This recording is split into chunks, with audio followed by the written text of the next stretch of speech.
Hello students, आज हम monosaccharides detail में स्टडी करेंगे। जैसा कि मैंने आपको पहली क्लास में बताया था कि कार्बोहाइड्रेट्स को 3 क्लासेस में डिवाइड किया गया है, मोनोसेक्राइड्स, ओलिगोसेक्राइड्स और पॉलीसेक्राइड्स। मोनोसेक्राइड्स होते हैं जिनमें एक सिंगल शुगर यूनिट प्रेजेंट होती है। ओलिगोसेक्राइड्स में 2 to 9 शुगर यूनिट्स प्रेजेंट होती हैं और पॉलीसेक्राइड्स में more than 9 sugar units present होती हैं। We'll take in detail monosaccharides. Monosaccharides are the simplest carbohydrates that cannot be further hydrolyzed to smaller carbohydrates.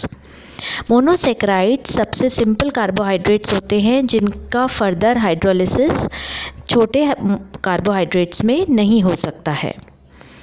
इनका एम्पिरिकल फार्मूला CnH2ON होता है, जहाँ N की वैल्यू 3 से 8 तक हो सकती है। सबसे छोटे मोनोसेक्राइड्स होते हैं glyceraldehyde and dihydroxy acetone.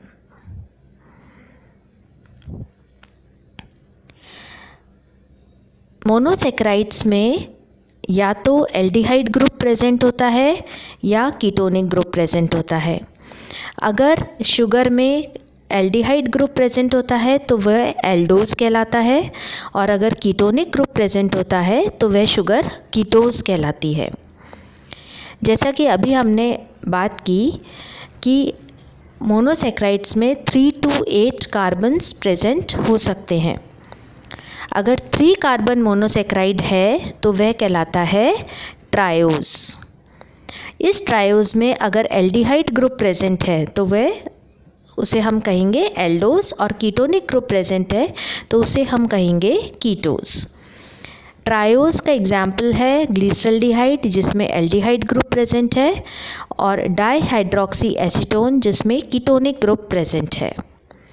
Similarly, 4 carbon monosaccharides are called tetrose. Tetrose में एल्डिहाइड ग्रुप प्रेजेंट है तो एल्डोज, और कीटोनिक ग्रुप प्रेजेंट है तो कीटोज। एग्जाम्पल एल्डोज का है इरिथ्रोज और थ्रियोज, और कीटोज का एग्जाम्पल है erythrulose. 5 carbon monosaccharides pentose. Aldose का एग्जाम्पल है अराबिनोज, राइबोज, जाइलोज, और कीटोज का एग्जाम्पल है ribulose, xylulose. Then most important 6 carbon sugar hexose.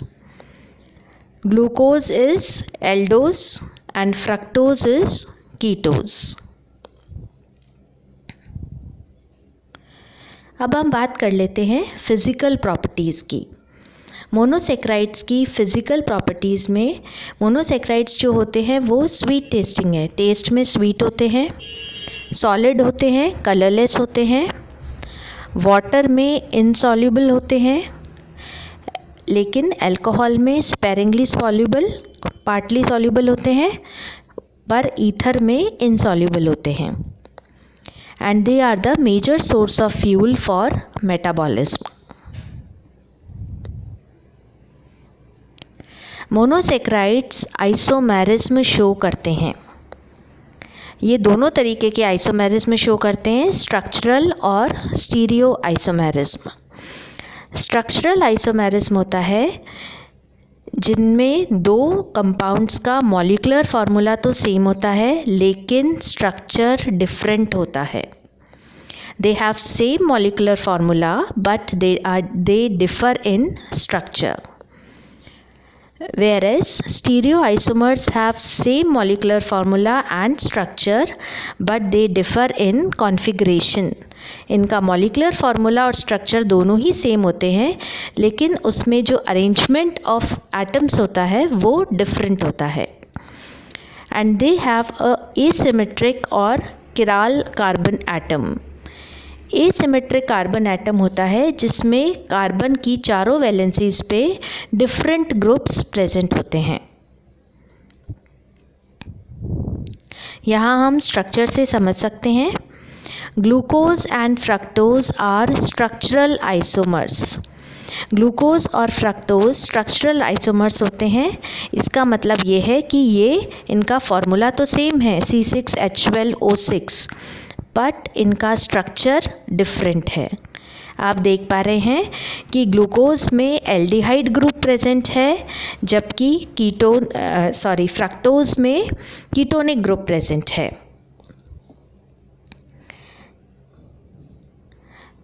Then stereo isomers, दोनों ही ग्लूकोज के स्ट्रक्चर्स हैं, दोनों का स्ट्रक्चर भी सेम है, फॉर्मूला भी सेम है, लेकिन सिर्फ कॉन्फ़िगरेशन डिफरेंट है। ये जो दो स्ट्रक्चर्स हैं, these are the mirror images of each other, और कॉन्फ़िगरेशन चेंज होने से एक फॉर्म कहलाता है डी फॉर्म और दूसरा फॉर्म कहलाता है L form. D form is dextrorotatory and L form is levorotatory, जो कि प्लेन ऑफ पोलराइज्ड लाइट को राइट डायरेक्शन में और लेफ़्ट डायरेक्शन में रोटेट कर देता है।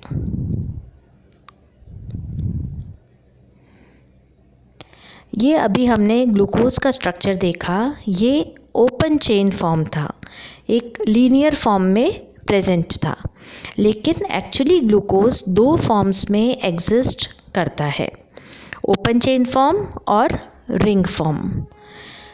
ओपन चेन फॉर्म जो है वो फोल्ड हो जाता है because of tetrahedral bond angles of carbon atom, और इस फोल्डिंग की वजह से दो मॉलिक्यूल्स के एंड्स आपस में पास आने लगते हैं। यहाँ हम देख पा रहे हैं ये ग्लूकोज का स्ट्रेट चेन स्ट्रक्चर है। देन नेक्स्ट क्या होता है, फर्स्ट और फिफ्थ कार्बन में अट्रैक्शन होता है और फर्स्ट और फिफ्थ कार्बन आपस में जुड़ जाते हैं थ्रू अ ऑक्सीजन ब्रिज, और ये जो फॉर्म बनता है ग्लूकोज का, ये कहलाता है हेमी एसिटल।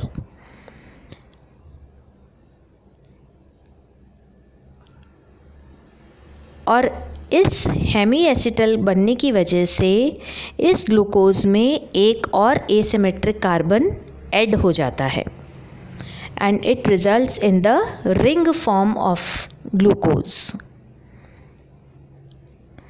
यहाँ आप देख पा रहे हैं कि ऑक्सीजन ब्रिज बनने की वजह से ग्लूकोज रिंग फॉर्म में आ गया है, और इस रिंग फॉर्म में एक और एसिमेट्रिक कार्बन जुड़ गया, जिसकी वजह से ये रिंग फॉर्म दो फॉर्म्स में प्रेजेंट होती है, alpha form and beta form. यहाँ आप देखिए अल्फा फॉर्म में OH ग्रुप जो है वो नीचे की तरफ है C1 कार्बन पे, और बीटा फॉर्म में OH ग्रुप ऊपर की तरफ है। सिर्फ इस H और OH के ओरिएंटेशन में डिफरेंस की वजह से ये दो फॉर्म्स प्रेजेंट हैं, अल्फा और beta forms, and these two forms are known as anomers. इन दोनों फॉर्म्स को कहते हैं एनोमर्स, और क्योंकि C1 कार्बन की पोजीशन की वजह से ये फॉर्म्स प्रेजेंट है, that is why C1 is known as anomeric carbon.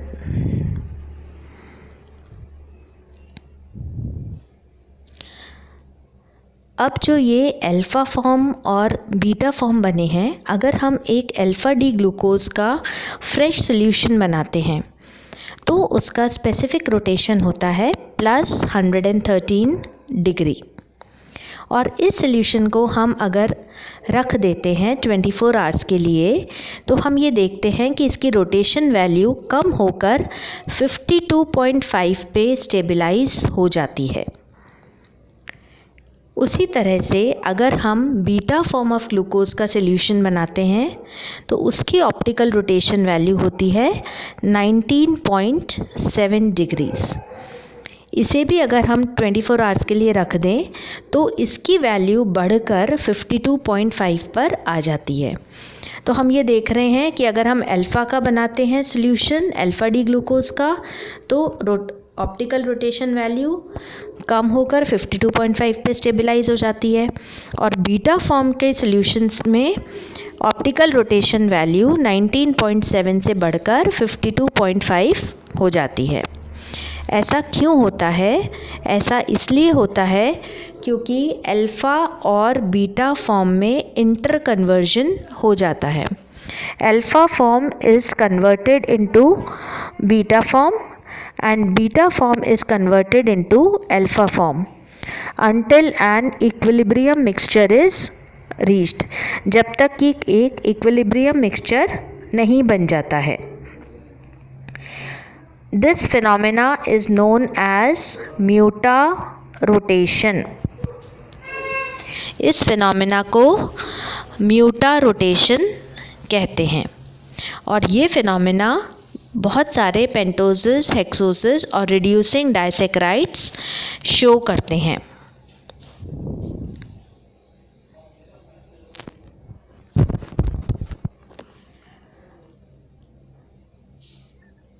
Reducing and non reducing sugars. कुछ शुगर्स को तो हम रिड्यूसिंग शुगर्स कहते हैं और कुछ को नॉन रिड्यूसिंग शुगर्स कहते हैं। ये हम क्यों कहते हैं? ये इसलिए कहते हैं कि कुछ मोनोसेक्राइड्स, कुछ शुगर्स के अंदर फ्री कार्बोनाइल ग्रुप प्रेजेंट होता है। जिन शुगर्स में फ्री कार्बोनाइल ग्रुप प्रेजेंट होता है वो कहलाती हैं रिड्यूसिंग शुगर्स, और जिन शुगर्स में कार्बोनाइल ग्रुप फ्रीली प्रेजेंट नहीं होता है, बाउंडेड होता है, वो कहलाती हैं non reducing sugars. That is, if free carbonyl group is present then it is known as reducing sugar, and if free carbonyl group is absent then it is known as non-reducing sugar.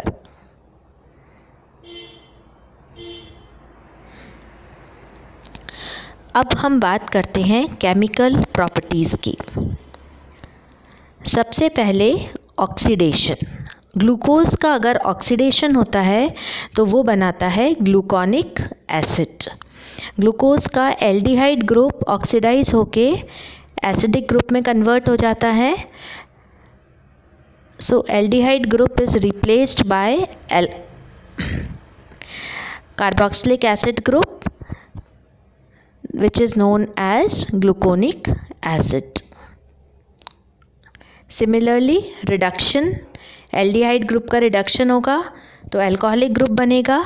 So the aldehyde group is reduced to alcoholic group and this forms sorbitol. All 6 carbon have hydroxyl group, so it is known as sorbitol. Then third reaction is condensation. Glucose condenses with primary amines to form Schiff's base. यहाँ हम reaction में देख रहे हैं कि glucose primary amine alanine के साथ condense होती है, एक वाटर का मॉलिक्यूल रिमूव हो जाता है और शिफ्स बेस बन जाता है। Then next reaction is acetylation. Alcoholic group is converted into ester by treatment with acetic anhydride. Glucose react करता है एसिटिक एनहाइड्राइड के 5 मॉलिक्यूल से in presence of anhydrous zinc chloride and it results into penta acetyl glucose. इससे बनता है पेंटा acetyl glucose. Acetic group जो है वो सारे OH को रिप्लेस कर देता है और 5 मॉलिक्यूल एसिटिक एसिड के बन जाते हैं।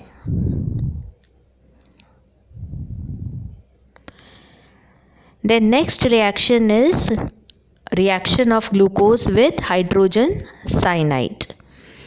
यहाँ पर हाइड्रोजन साइनाइड से जब ग्लूकोज रिएक्ट करता है तो ये HCN ग्रुप इस पे ऐड हो जाता है, जुड़ जाता है and it results in a addition product. एक एडिशन प्रोडक्ट बन जाता है, CH पे CN ग्रुप जुड़ गया और OH। This is known as glucose cyanohydrin. Then reaction with hydroxyl amine. Glucose hydroxyl amine से रिएक्ट करता है। Hydroxyl amine is NH2OH। Water का मॉलिक्यूल रिमूव हो जाता है and glucose forms glucose oxime. Glucose oxime इसमें बन जाता है। देन ग्लूकोसाइड फॉर्मेशन, ये ग्लूकोज की बहुत इम्पॉर्टेंट रिएक्शन है। ग्लूकोज रिएक्ट करता है मिथाइल अल्कोहल से और C1 कार्बन पे OCH3 ग्रुप जुड़ जाता है। Now it is known as methyl glucoside. ये ग्लूकोसाइड्स बहुत इम्पॉर्टेंट होते हैं। They are important component of drugs which are used for cardiac diseases. And the last reaction is fermentation. Fermentation जिसे हिंदी में किण्वन की प्रक्रिया कहते हैं। एंजाइम जाइमेज की प्रेजेंस में ग्लूकोज इथाइल अल्कोहल और कार्बन डाइऑक्साइड में कन्वर्ट हो जाता है। सो स्टूडेंट्स, आई होप कि आपको मोनोसेक्राइड्स अच्छे से समझ में आ गए होंगे।